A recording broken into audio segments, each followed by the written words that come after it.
Puedo ofrecer más, ¿no? Yo creo que bueno, cada partido es un mundo diferente, habrá partidos en los que te encuentras mejor, otros peor, y bueno, yo sé que poco a poco me voy encontrando mejor, pero bueno, sé que puedo dar mucho más a este equipo y así espero hacerlo, ¿no?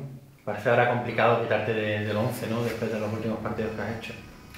Hombre, eso ya es una pregunta para el entrenador, ¿no? Yo creo que él es el que decide el equipo, los 11 que creen más conveniente. Y bueno, y yo siempre he dicho que al entrenador hay que respetarlo y en este caso pues sigo diciendo lo mismo, ¿no? ¿Se puede decir que el míster ha recuperado la motivación tuya para jugar al fútbol después de lo mal que le habías pasado, faltando de confianza por los anteriores técnicos? Yo más que motivación, yo creo que bueno, sí me ha dado la confianza que yo necesitaba y bueno, la motivación siempre la tiene uno mismo, ¿no? Lo que pasa que bueno, cuando no juegas es más difícil tenerla, ¿no? En este caso el míster Calderón pues me está dando esa confianza y yo lo único que puedo hacer es defendiéndosela en el campo, ¿no? Y bueno, y así espero hacerlo.